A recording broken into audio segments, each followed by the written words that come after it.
ഡ്രോണുകളുടെ യുഗത്തിൽ യുദ്ധത്തിന്റെ പുതിയ രൂപം എഴുതിക്കൊണ്ടിരിക്കുകയാണ് ഭാരതം. പ്രതിരോധ വഴിയിൽ സ്വയം പര്യാപ്തതയിലേക്ക് നീങ്ങാൻ ഇനി ഭാരതത്തിന്റെ ശേഷ്നാഗ് 150. യമീമ മിരിയ ഉമ്മൻ തയ്യാറാക്കിയ എക്സ്പ്ലെയിനർ കാണാം.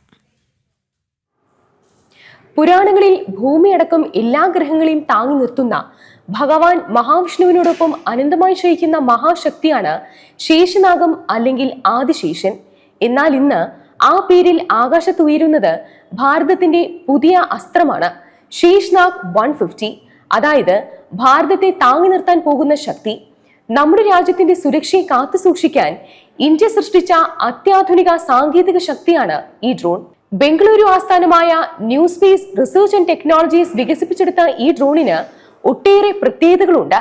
അമേരിക്കയുടെ ലൂക്കാസിനെയും ഇറാന്റെ ഷഹീദ് 136നെയും വെല്ലാനുള്ള ശേഷി ശേഷ്നാഗ് 150ക്കുണ്ട്. സ്വയം പ്രവർത്തിക്കുന്ന സ്വാം അറ്റാക്ക് ഡ്രോൺ സിസ്റ്റമാണ് ഇവയ്ക്കുള്ളത്. ഇതൊരു ഡ്രോൺ മാത്രമല്ല, കൂട്ടത്തോടെ കടന്നാക്രമിക്കുന്ന ഡ്രോണുകളുടെ ഒരു സൈന്യം തന്നെയാണ് ശേഷ്നാഗ് 150.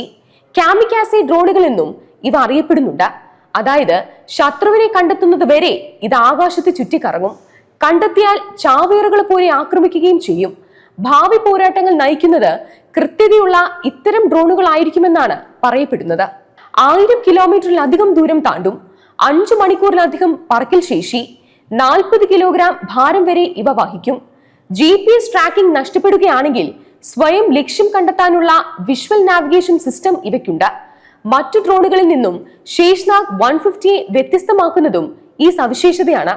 ശത്രുവിന്റെ കണ്ണിൽ പെടാതെ താഴ്ന്നു പറന്ന് അത്യുഗ്ര സ്ഫോടന ശക്തിയോടെ ലക്ഷ്യത്തിലേക്ക് ഇടിച്ചിറങ്ങുകയാണ് ഇവ ചെയ്യുന്നത്. ഡ്രോണുകളുടെ യുഗത്തിൽ യുദ്ധത്തിന്റെ പുതിയ രൂപം എഴുതിക്കൊണ്ടിരിക്കുകയാണ് ഭാരതത്തിന്റെ സ്വന്തം സാങ്കേതിക ശക്തി.